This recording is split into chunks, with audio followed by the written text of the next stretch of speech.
Bundles let you choose from your fave 4, including a sausage or egg and cheese biscuit, small seasoned potatoes, or medium hot coffee. Limited time only during breakfast hours. U.S. price and participation may vary. Not valid in a combo. Single item at regular price. This is the KBLA Sports Minute with Ray Richardson. It's time to jump it up. The NBA regular season tips off today with the Lakers at the defending champion Denver Nuggets. 4:30 tip-off this afternoon on TNT. The last time the Lakers saw the Nuggets, they got swept in the Western Conference Finals. 21st NBA season for LeBron James, his 6th with the Lakers. LeBron will be 39 on December 30th. An early milestone to keep your eye on, LeBron is the NBA's all-time leading scorer with 38,652 points. He's only 1,348 points away from 40,000. If LeBron plays all 82 games, which is unlikely, he would need to average 16.4 points. LeBron's career scoring average is 27.2. Keep your fingers crossed that LeBron can stay healthy. He missed 27 games last season. The Clippers open up Thursday night at home against Portland. No debates, no speculation, just the info you need. That's your KBLA Sports Minute. I'm Ray Richardson on KBLA Talk 1580.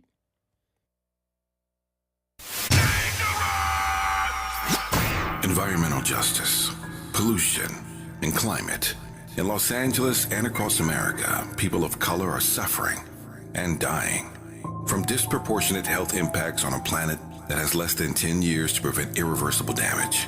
Heat illnesses, respiratory illnesses, water-related illnesses, food system impacts, insect-related diseases, black maternal health, and mental health effects. As the impacts of climate change mount, millions of vulnerable people, our people, are going to bear the brunt of these extreme environmental events, which will likely lead to forced displacement, loss of cultural identity, and other related risks. These realities are as real as rain. Stay tuned to KBLA Talk 1580 for more details about the most progressive multimedia and live events campaign any black media outlet has ever undertaken to combat the climate catastrophe. Experts, events, empowerment. It's all on the way from unapologetically progressive KBLA Talk 1580. We don't black down. We level up. Level up, level up, level up, level up, level up, level up, level up, level up, level up, level up, level up, level up, level up, level up, level up. 1, 2, 3, go!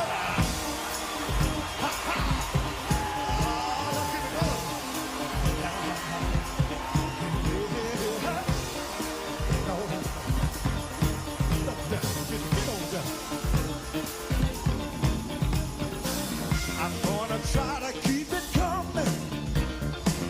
Things ain't always smooth,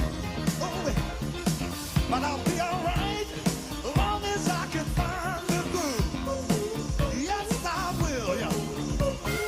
Somehow I know that I can make it. You seem to like my style. Don't you worry, I'm gonna be around a while. Yes, I will. I'm just happy to see you talk to me back in style again. Live from historic Leimert Park in Los Angeles, California, I'm Tavis Smiley, and I'm so glad to see you and me back in stride again.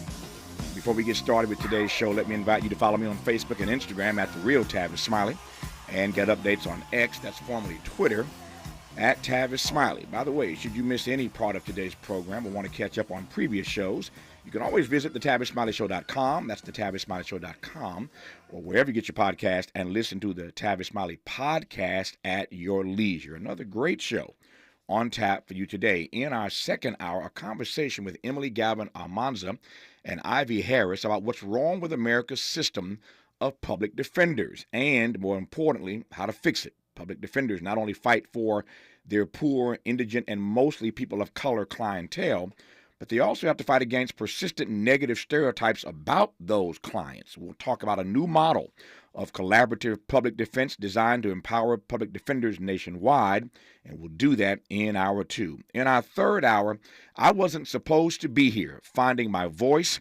finding my people, and finding my way. Now that sounds like a book that yours truly and a lot of other black folk could have authored, I wasn't supposed to be here. How many of you listening right now know you weren't supposed to be where you are right now? And if the forces of darkness had prevailed, you wouldn't be where you are right now. I digress.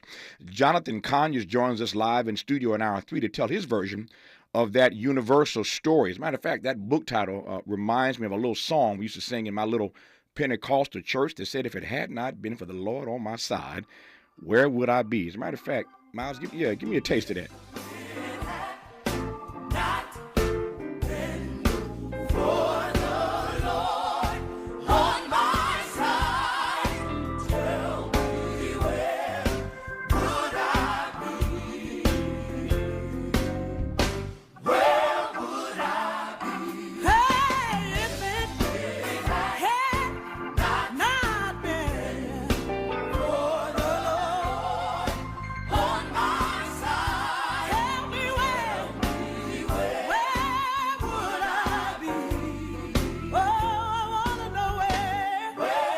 All right, enough before before somebody gets too happy up in here.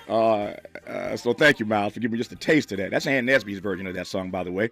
But let's move on before, again, somebody gets too happy in this studio. Anyway, in this first hour, 2 more conversations. On the B side of this hour, we'll talk politics with SiriusXM host Sir Michael Singleton. That said, let's commence today's show getting retired General Dana Petard's take on the tactics both sides are now using as the war between Israel and Hamas sadly continues to escalate. General Petard, good to have you on the program, sir. How are you today?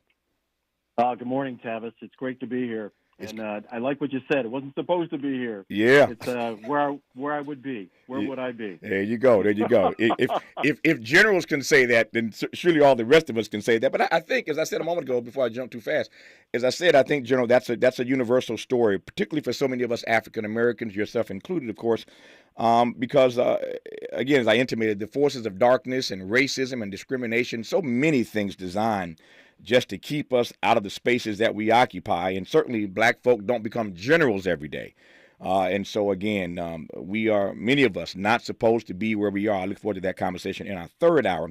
But I think, again, it's a universal theme that resonates with most of us. And I'm not at all surprised, but grateful to hear you say that you were in that crowd as well. Many of us are who've achieved against some pretty steep odds. So I'm delighted to have. Amen, Tavis. There you go. Amen. There you go. Honored to have this retired general on our program. Let me jump right in now. This war, Israel and Hamas, is again unabated. And I want to talk to you about how you see the strategies being played out on both sides. Let me start with this. We know that the ground offensive that Israel promised weeks ago, Bibi Netanyahu, the prime minister, said, and I quote, "We are going to crush and destroy Hamas." Going to crush and destroy them. I'm not sure that's possible, but that's what he said. It reminds me of George W. Bush, who said we're gonna erase evil. We're gonna get rid of terrorism. Well, you can't. As I said many times, I think you can get rid of a terrorist, IST. You cannot get rid of terrorism, ISM. So Bibi's suggesting he's going to crush and destroy Hamas. I'm not so sure that's possible. But this ground offensive that has been delayed, certainly while Joe Biden was in their country, has still not taken place as yet. They're attacking from the air, but we're told it's just a matter of time before that ground offensive begins. Here's my first question. I'm thinking of Ukraine and Russia. Russia rolled into Ukraine, and everybody just assumed that Russia was going to roll over Ukraine. Here we are over a year later. And that war is still going on. Ukraine did not get rolled by Russia. And I'm not so sure that with all these tunnels that I've been reading about, this underground tunnel network that Hamas has, that Israel is going to go in with a ground offensive and just roll over Hamas. That's my read. What's your take? You're the general. Well, as you know, I've been intimately involved, certainly with the Russia-Ukraine conflict. I've been to Kyiv. Of course, I've been to Jerusalem. I've been to Gaza City. But the Israeli campaign against Gaza really has already begun with the targeting of Hamas leadership. The Israelis are trying to cut the head off of Hamas and get all their command and control nodes. The bombardment of Gaza by Israeli fighter bombers and artillery have been a part of that. The bombardment is the largest bombardment of Gaza on record at this point. They've had special operations attacks, cyber attacks. against Gaza, psychological operations against Hamas, intelligence operations. What has not occurred yet is the ground invasion. And when the ground invasion begins, again, I've been to Gaza, it is densely populated. It'll be a tough urban fight, building by building, block by block, street by street. And it'll be 3 different levels. It'll be subterranean, which is they've got about 300 miles worth of tunnels throughout Gaza, especially under Gaza City. It'll be above ground, again, street by street, and then even higher with the high rises and having to go through buildings. Let me cut in at that point then. I hear those 3 things: a subterranean, above ground, and these high rises. I want to give you a chance to unpack that when we come forward. We're talking with retired U.S. Army Major General Dana Pittard on Tavis Smiley. More of Tavis Smiley when we come forward.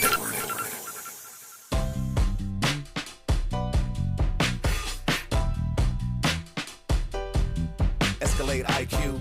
This the intro to the all-electric Cadillac, perfection like Zoom. And on a full charge, you get 450 miles without the stop. Haiku. This is what I do. Daddy fat intellect since 92. Linked all the way back, panoramic roof. Come with 24-inch rim standard. Ooh, why? Shawty don't kill him. Cadillac diamond in the back, cold chillin'. And when I'm on attack, on the track is no ceiling. Sky's the limit. You hear me? You hear me? Straight drop, no parachutes. Lay lines like a longitude and latitude. Feel it, beloved, clearly we're hustling. Bustin', truckin'. Cadillac, Cadillac, Cadillac. For more on the Escalade IQ, visit Cadillac.com. Available late 2024. GM estimate 450-mile range. On a full charge based on development testing and/or analytical projection. Consistent with the CHA 1634 revision 2017 MCT. Range subject to change prior to production. Annual rates may vary based on service factors, including ambience temperature, terrain, battery age, and condition loading, and how you use and maintain your vehicle. Do you have both Medi-Cal and Medicare? The new LA Care health plan called LA Care Medicare Plus, HMO DSNP, can help you get the most out of your health plan for $0 premium. LA Care is here to provide Angelinos with access to quality health care at an affordable cost. For $0 premium, you can get full benefits from vision coverage and in-home support services to prescription drug coverage, plus more. Call 855-688-1479. 855-688-1479. If you are a private individual or a small business owner who has had problems obtaining a business loan, credit card, or just even acquiring an apartment, please call Alliance Hillview LP for a free consultation at area code 510-459-6001. That's area code 510-459-6001. Remember, don't let your past determine your future. Some people won't give you the real talk on drugs, but it's time we know the facts. Fentanyl is killing people. It's a powerful opioid, often made illegally and commonly mixed with illicit drugs. It can even be pressed into counterfeit pills that resemble prescription medications. Just 2 milligrams, about the size of a few grains of sand, can potentially be lethal. This isn't an ad to scare you, but it is an ad to make you think twice. Get the facts. Go to realdealonfentanyl.com. This message is brought to you by the Ad Council. Hey there, Los Angeles. This is James Lucky Jr., publisher and editor of Los Angeles News Observer. Are you hungry for news that matters to you in the African-American communities of Los Angeles? Well, buckle up, because we got the scoop you've been craving. Stay in the know and never miss a beat with our free weekly publications conveniently available near you. Or hop on the digital wave and become an exclusive subscriber at OGNSC.com. Don't forget to join the party on Instagram and Twitter at OGNSCINC for behind-the-scenes access and sizzling updates. No more FOMO. Let's stay informed, connected, and empowered together. He's rooting for everybody black. Everybody black. More of Tavis Smiley coming your way right now.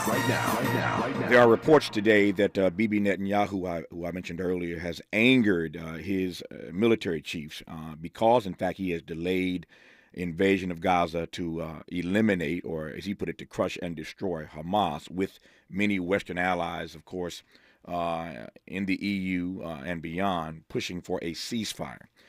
So he's delayed this ground offensive, but again, we're told that his military generals are not happy with him. So they're itching. They're chomping at the bit to get in and to engage this ground offensive that, as General Dana Petard, our guest at the moment, suggests to us, will be fought on 3 different levels: subterranean, above ground, and high rises. General Petard, take it away.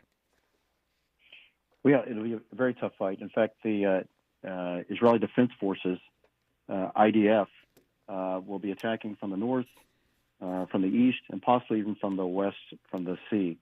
I understand that the Israeli generals are chopping at the bit to go in, but wars are fought for political end states, not just for revenge. Mm-hmm. So ideally, what the Israeli leadership must be thinking about is what's going to happen post-Hamas.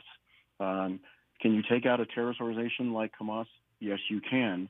I was leading the fight against ISIS back in 2014. Mm-hmm. It can be done. Hamas is a little bit different. Hamas is also a part of the structure that runs the country in Gaza.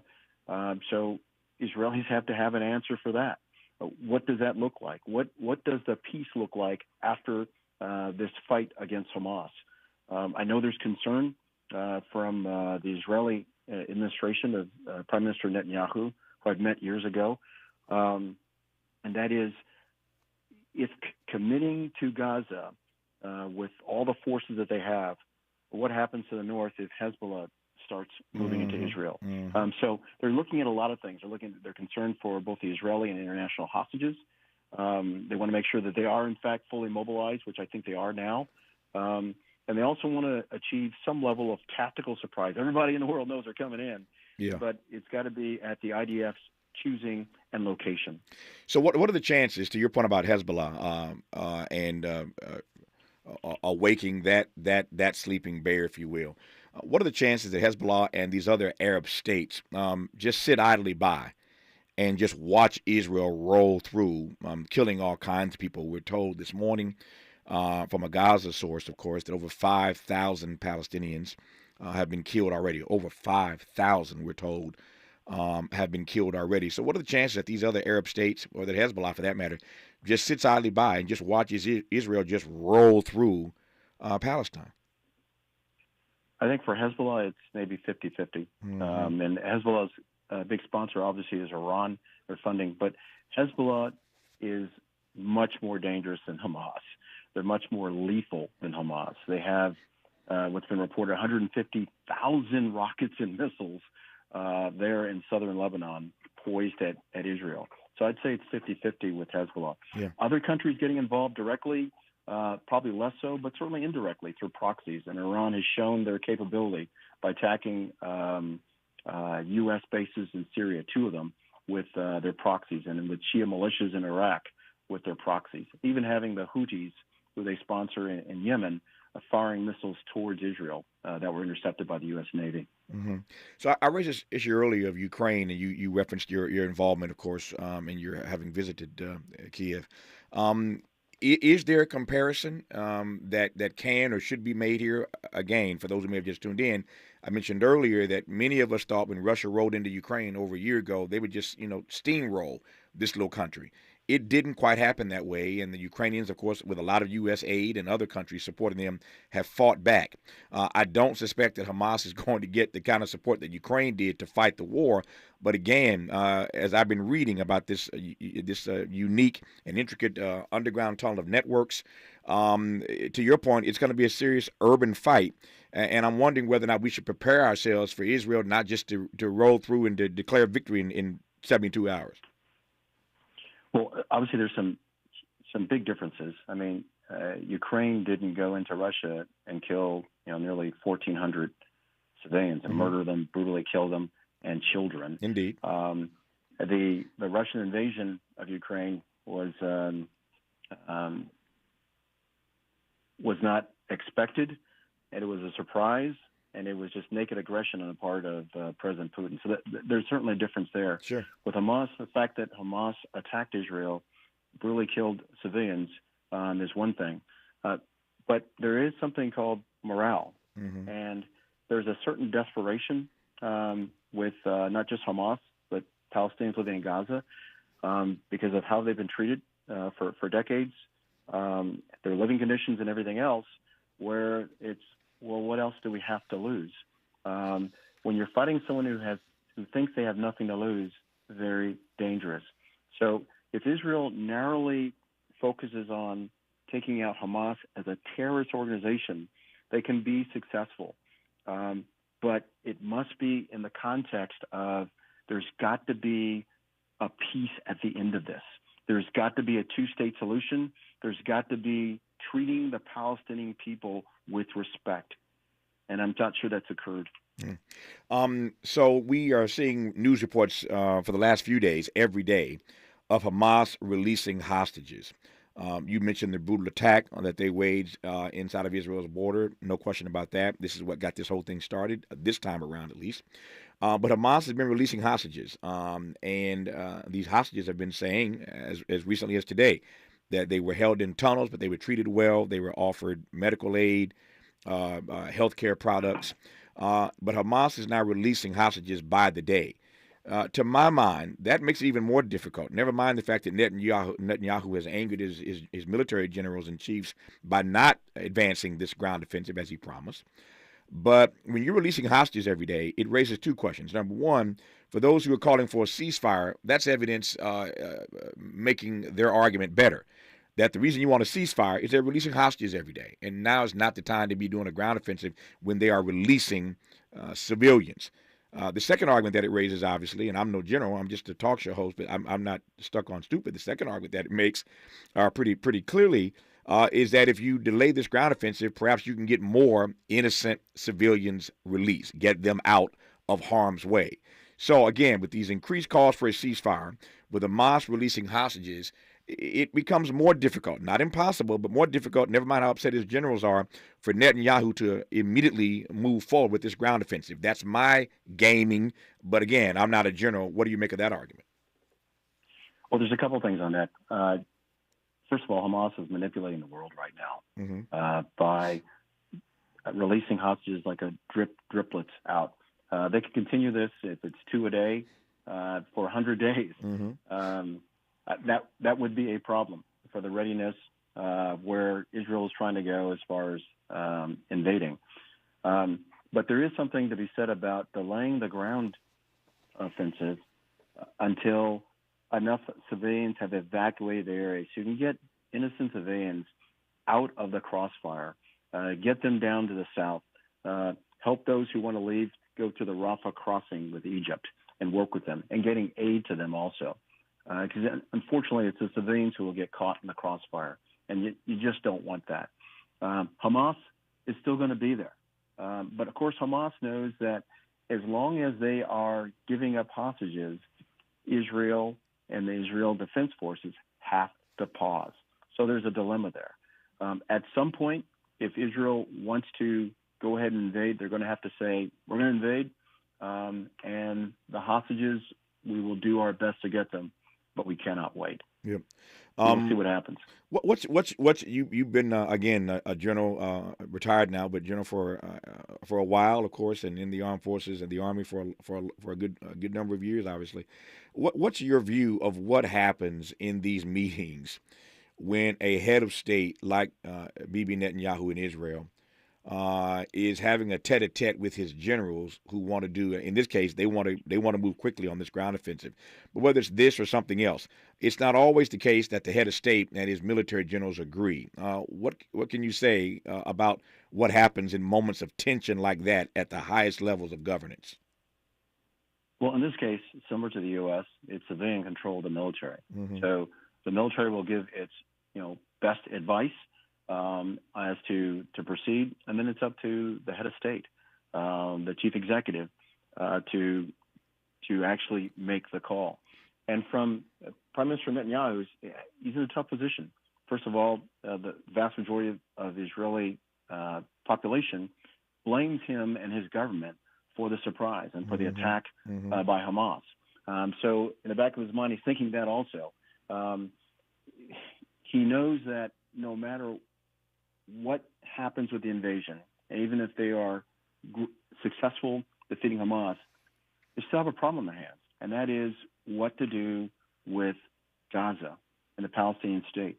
So ideally, I'm not saying they're doing this, but ideally, they're working out what we call the Phase 5 piece of this, which is post-combat operations, which is how do you help set up the government? How do you help the people? And I'm not sure Israel is prepared for that right now. Yeah.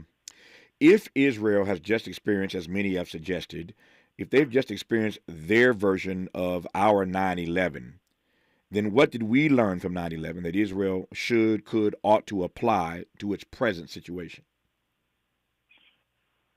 What I think some things that we learned is making decisions in anger can have consequences, of course.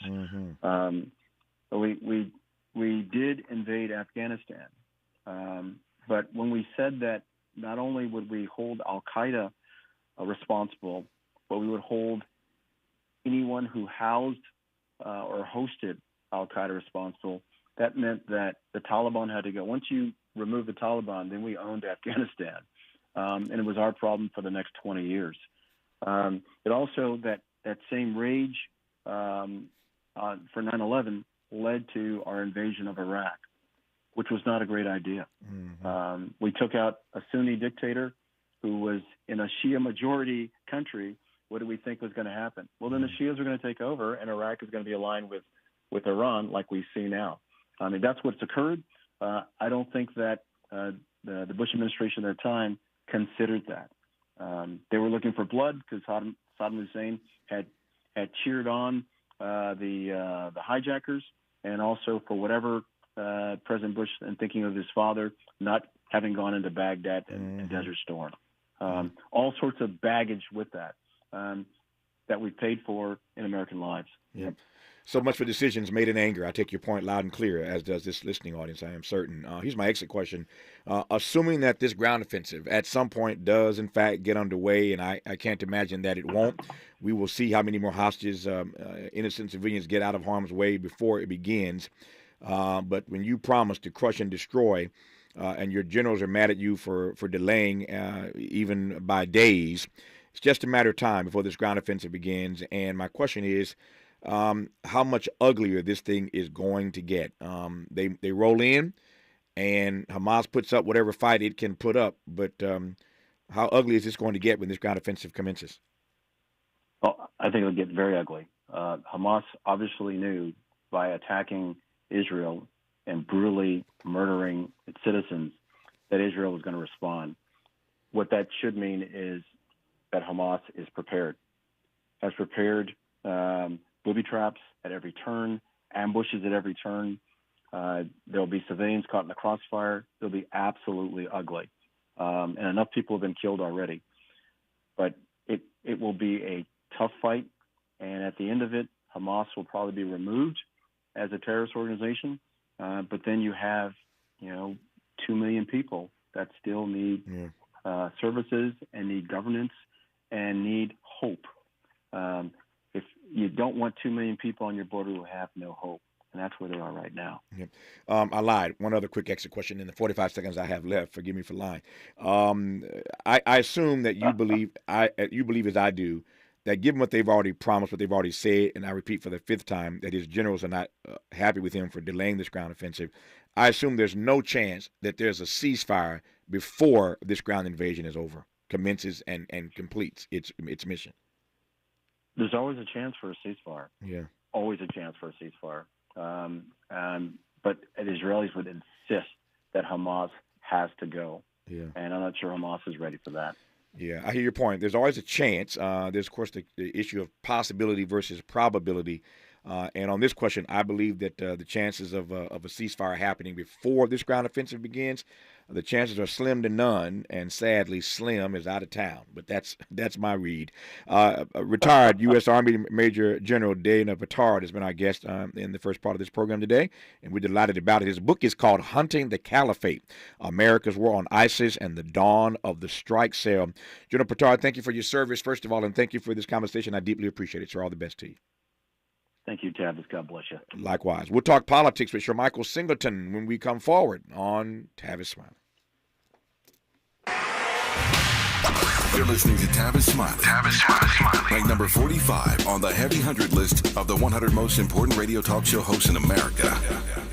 All right, If thank you're you. like me, 60 and retired, making ends meet, especially here at the supermarket and drugstore, is tough. I'm so blessed to have found benefitscheckup.org. It's a free and confidential website from the National Council on Aging that connected me to $1,200 a year in programs that help pay for food, medicine, utilities, and more. Maybe it can help you. benefitscheckup.org.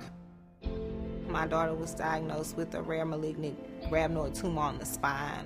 They sent her straight to St. Jude. My hope was gone. But when you get there, everyone's like, hey, we're not going to give up. And when you see other people not giving up on your child, that makes all the difference in the world. When I found out I didn't have to pay, I was just grateful. They saved my baby's life. Finding cures, saving children. Learn more at stjude.org. I'm Mike Moore. Here's the latest from the Black Information Network. The Georgia Supreme Court is upholding the state's 6-week abortion ban. The court released a ruling this morning that sends challenges back to the lower court. First passed by the state back in 2019, the law prohibits abortion after 6 weeks, which is the time a fetal heartbeat is usually detected. The law could not go into effect until the overturning of the Roe v. Wade decision, which happened last year. New developments in the 2002 sniper shootings that terrorized the Washington, D.C. metropolitan area. Lee Boyd Malvo appeared in a Maryland court yesterday by video. The hearing was about his resentencing and how he'll be transferred from a Virginia prison to Montgomery County, Maryland. The 38-year-old African-American was 17 when the attacks left 10 people dead. And that's the latest. I'm Mike Moore from your 24/7 news source, the Black Information Network, and BINnews.com. Wendy's new breakfast 2 for $3 Biggie Bundles lets you choose from your fave 4, including a sausage or egg and cheese biscuit, small seasoned potatoes, or medium hot coffee. Limited time only during breakfast hours. U.S. price and participation may vary. Not valid in a combo. Single item at regular price. This is the KBLA Sports Minute with Ray Richardson. It's time to jump it up. The NBA regular season tips off today with the Lakers at the defending champion Denver Nuggets. 4:30 tip-off this afternoon on TNT. The last time the Lakers saw the Nuggets, they got swept in the Western Conference Finals. 21st NBA season for LeBron James, his 6th with the Lakers. LeBron will be 39 on December 30th. An early milestone to keep your eye on, LeBron is the NBA's all-time leading scorer with 38,652 points. He's only 1,348 points away from 40,000. If LeBron plays all 82 games, which is unlikely, he would need to average 16.4 points. LeBron's career scoring average is 27.2. Keep your fingers crossed that LeBron can stay healthy. He missed 27 games last season. The Clippers open up Thursday night at home against Portland. No debates, no speculation, just the info you need. That's your KBLA Sports Minute. I'm Ray Richardson on KBLA Talk 1580.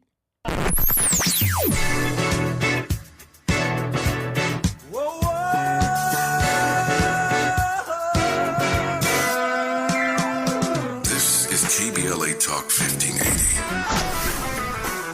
Talk radio. That's music to your ears.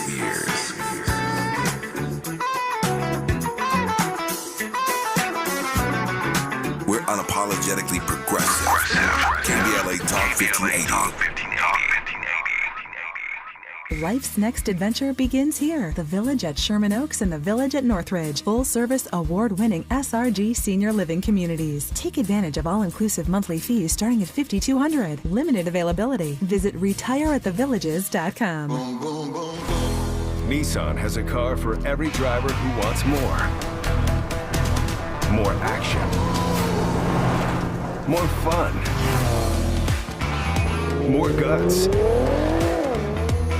More head turns. More adventure. More electric. At Nissan, more is all we do. We've got a lot to talk about.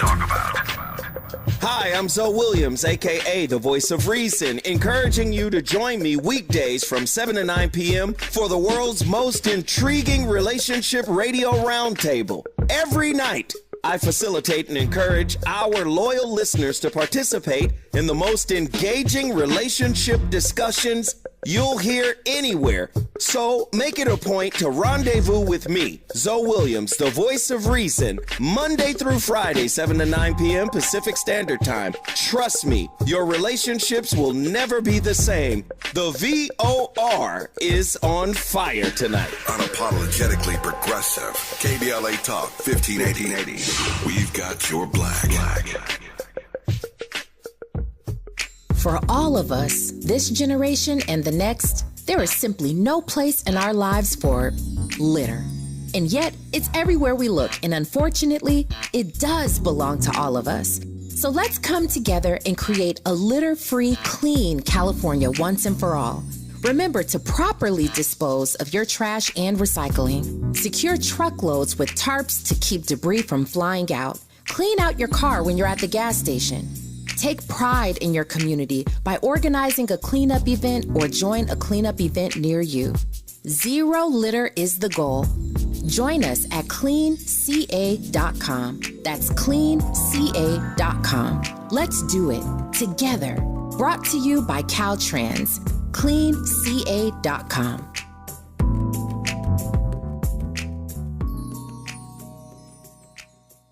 More honesty than you can handle. More empowerment than you can imagine. You're tuned in to Tavis Smiley.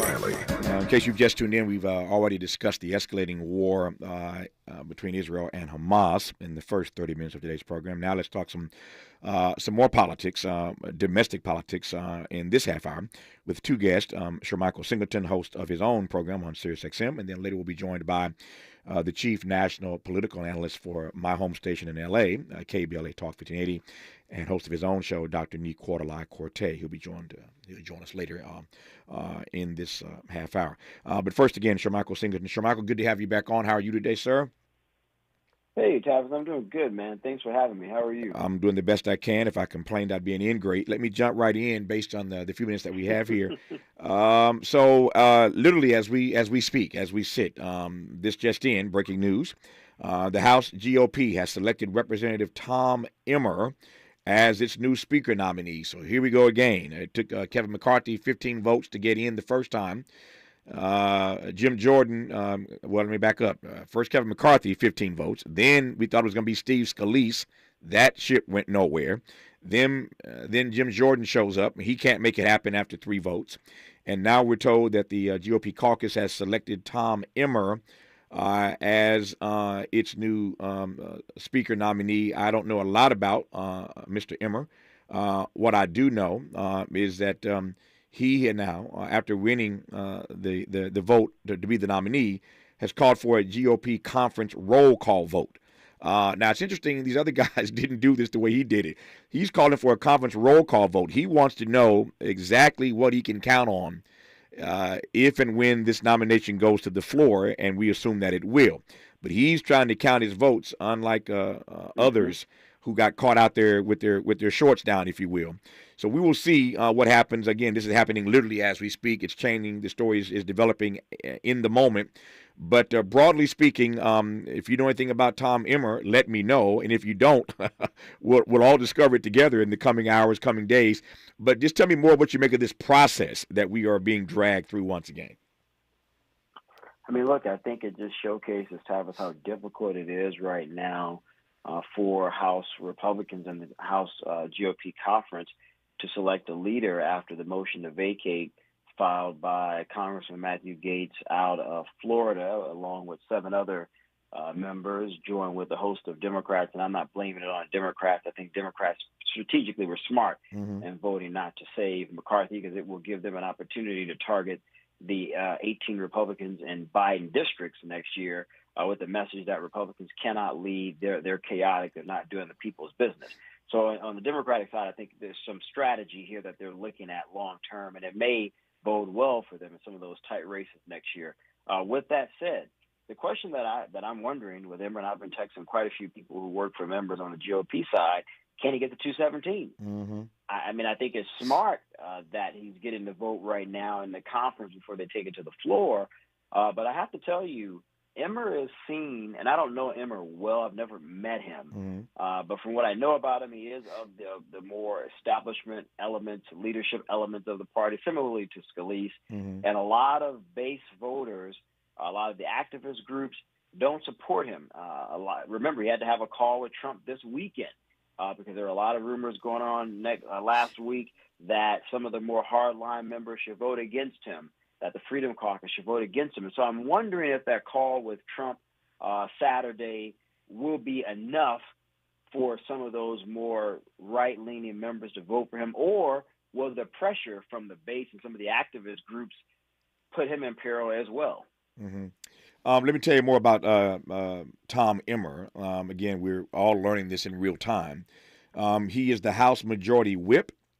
He wrote a letter on Saturday to his colleagues saying that he was seeking the speakership with the goal of delivering, and I quote, historic change, close quote, whatever that means. Interestingly, Kevin McCarthy backed this Minnesota Republican for the speaker. Tom Emmer is his name once again. That's E-M-M-E-R. He was backed by Kevin McCarthy, which delivered an early boost for his candidacy. He voted to certify the 2020 election in a rebuke to former President Donald Trump, and could in fact face resistance from some members of the House Freedom Caucus who supported, of course, Jim Jordan early on. So here's a guy. I think there were only all the candidates that were running this time around, Shermichael, only 2 of them had in fact voted to certify the election results. Once again, a rebuke to former President Donald Trump. We know that Donald Trump supported Jim Jordan. So how do you read those politics? And here's a guy who couldn't be speaker, but he certified the election results, and you know what that means for these Trump sycophants in the House and beyond. I mean, look, him certifying it goes to the very point that I was just stating, Tyrus. He had to call Trump this past weekend to have a conversation with him. Now, Gates stated on his podcast, I believe Sunday in a video that came out, that from his knowledge, I'm assuming he spoke with Trump or spoke with those close to Trump, that the call went fairly well. So that's maybe a wink and a nod, if you will, for some people to soften on Emmer. But I got to be honest with you, Travis. I'm not convinced, though. When I've texted people who lead some of the grassroots groups in the GOP that are far more conservative and less towards the middle or centrist right-leaning, they don't support Emmer. And as one individual who told me, who's an executive director of a pro-Trump PAC, if you will, it's not a PAC affiliated with Trump, but it supports Trump.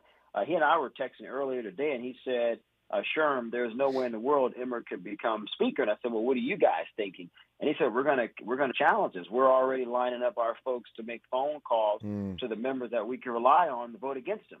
And so he can't afford to lose, as we know, 4 votes. Nope. If he loses 4, then we're going to see this whole thing all over again.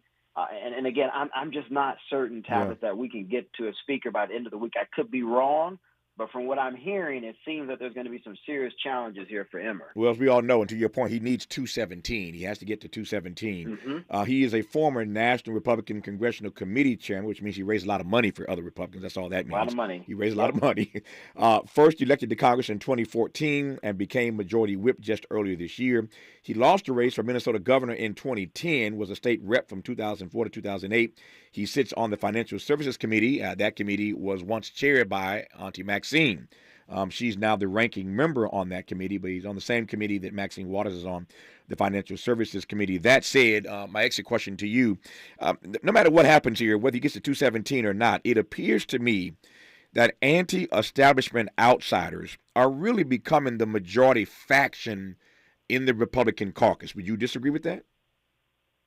I would disagree because based on their current numbers, I would certainly agree that they are growing. I mean, remember when Jim Jordan was first elected nearly 16 years ago during that big Freedom Caucus wave, and there was a small number of individuals like Jordan who attempted to oust Boehner. You had people like Dave Bratt out of Virginia who beat Eric Cantor. If you remember the Cantor race, that was really historic at the time.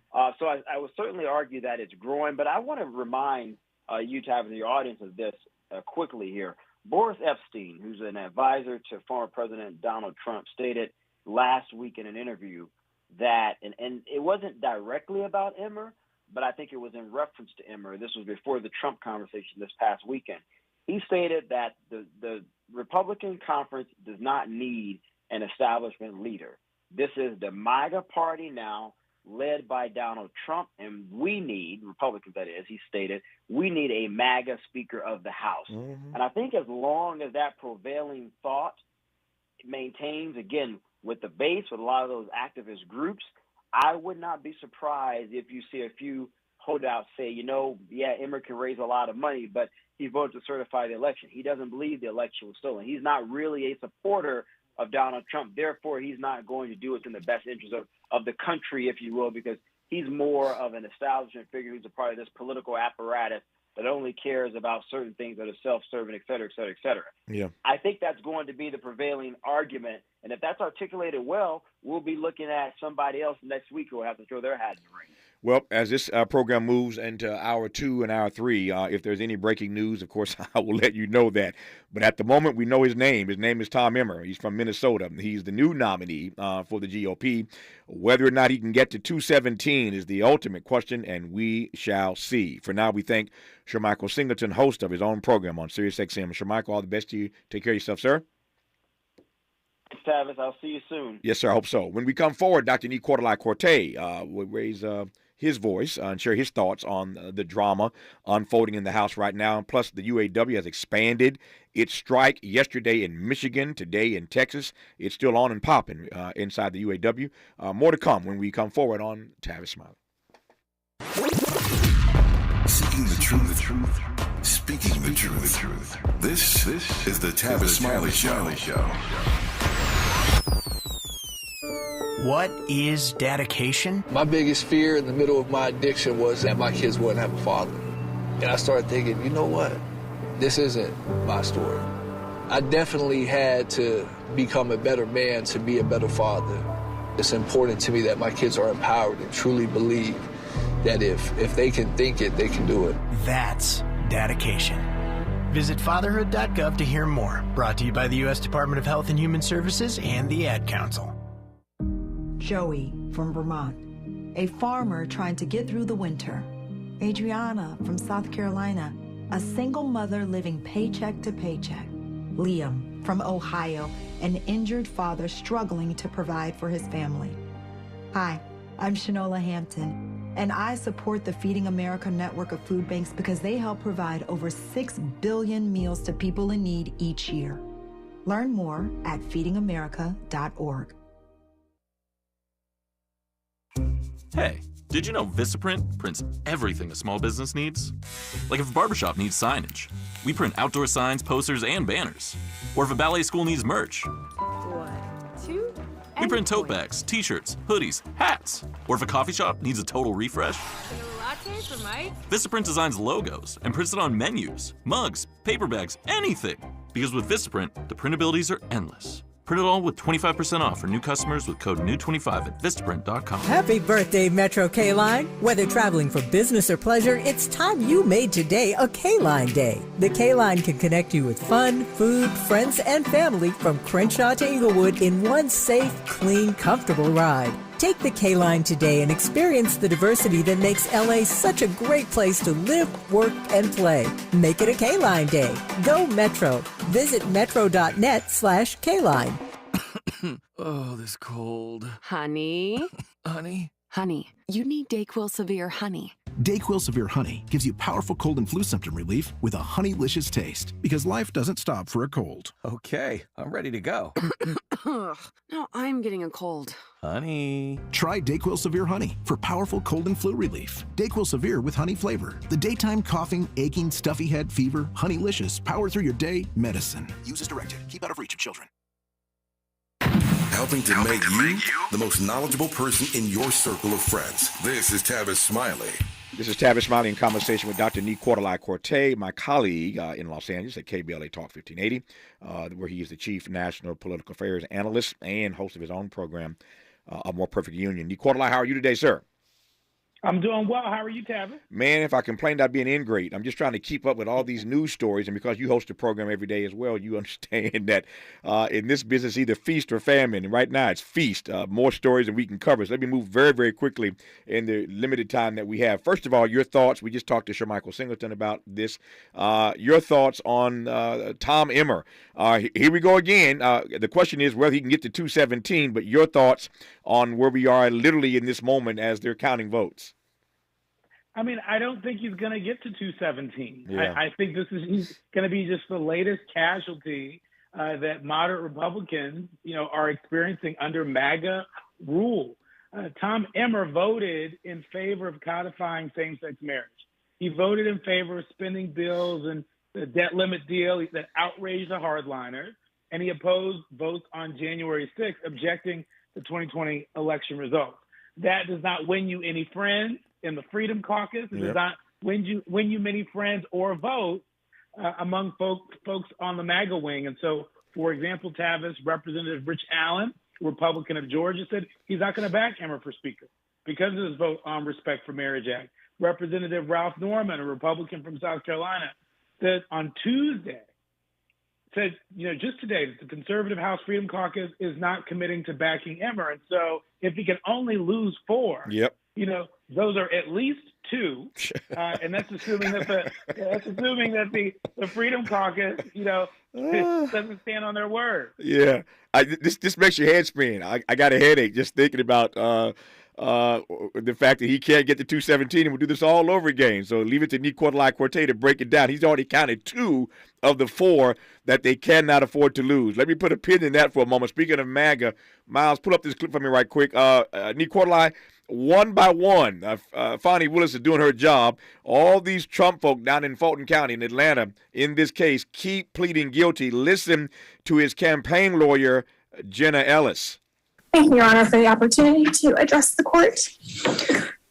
As an attorney who is also a Christian, I take my responsibilities as a lawyer very seriously, and I endeavor to be a person of sound moral and ethical character in all of my dealings.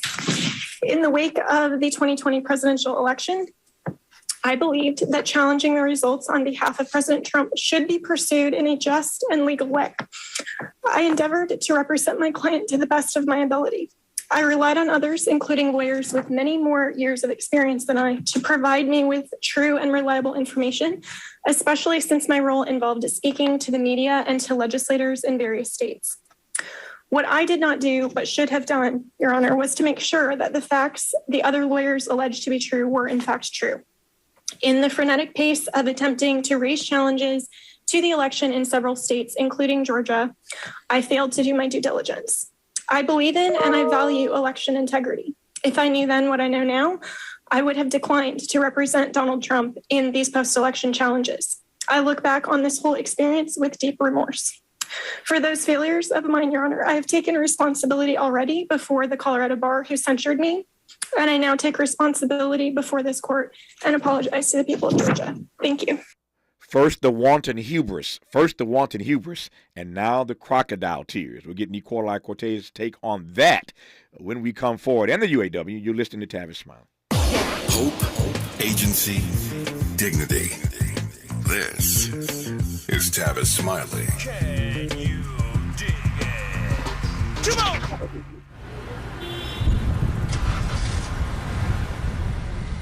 What's up, party people? It's your favorite MC's favorite rapper, MC Lyte here. And we're celebrating 50 years of hip-hop, authentically powered by Cadillac. And we're going to take it way back to where it started.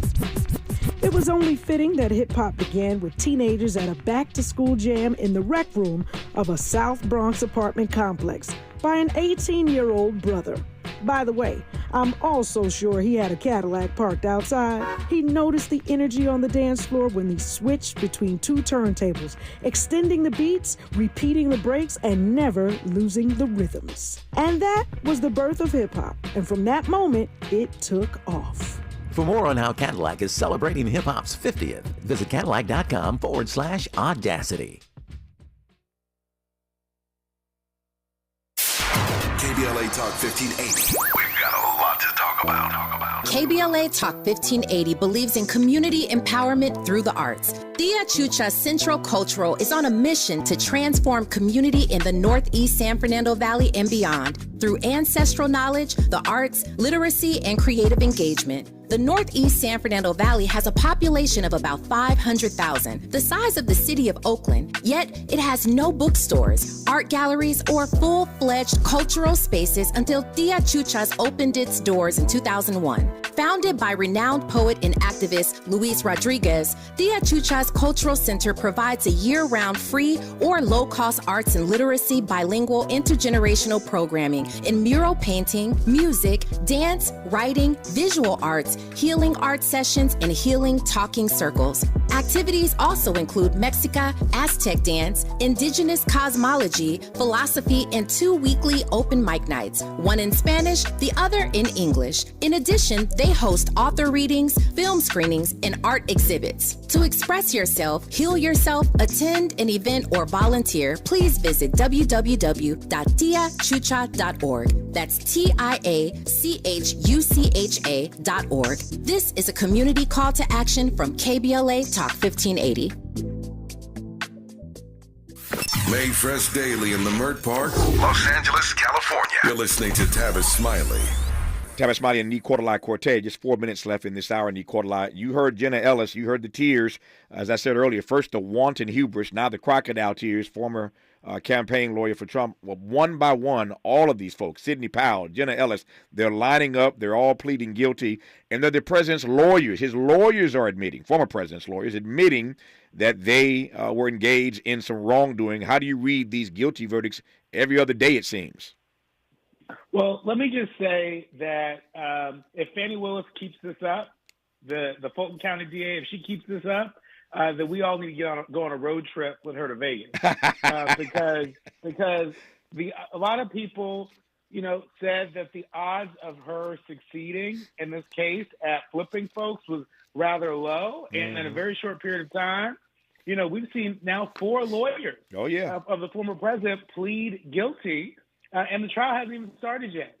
So if I'm Donald Trump, I may not be able to get out of bed today. Because I don't know when the 5th one or where the 5th one is coming. Yeah. These were lawyers. These weren't just everyday people. Her performance had come across to me as crocodile tears. I think the ultimate performance will be in front of a jury, in front of the former president, really telling us everything that we don't already know. I think that's the performance we really should be judging her on. Well, that day is coming. Though it tarry, though it wait, that day is coming. So just a matter of time in that regard. The UAW has expanded its strike yesterday in Michigan, today in Texas.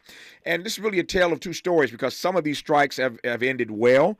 I see the American worker raising up their back. Dr. King always said a man can only ride your back when it's bent. And when you straighten your back up, you're going somewhere. And so I see evidence of a number of unions, as you see, that have successfully navigated this terrain. UAW not having quite the success they want, so they expanded yesterday in Michigan, expanded today in Texas. In the 90 seconds I have left, how are you reading this season of strikes that continues? I think the GM executives need to take a second look at their strategy. They just reported that they lost about $800 million this last quarter, in large part because of the strikes, right? And so I would venture to say that what the workers are striking for amounts to less than $800 million a quarter, right? And so, for all the corporate executives out there that, are being hard-nosed about sharing in the prosperity, I think this is a cautionary tale in the making. UAW is not going to let up. There's a lot of people out there that, are having to do a lot more with less. And hopefully that doesn't last too much longer, but we need people to stay at the negotiating table, and this means that we need executives to take a second look at their point of view on sharing in the prosperity. UAW presses forward. The actors here in Hollywood, where I sit, press forward, and so this season of strikes continues. We thank Dr. Nee Cordelai-Cortez, host of his own program, A More Perfect Union, on my home station in L.A., KBLA Talk 1580, and he is the Chief National Political Affairs Analyst for our station in Los Angeles, a professor at Pepperdine, and anything else he wants to do. He's a busy brother, but he gave us a few minutes today, and Nicola, I thank you for it. All the best to you, my friend. Talk to you soon.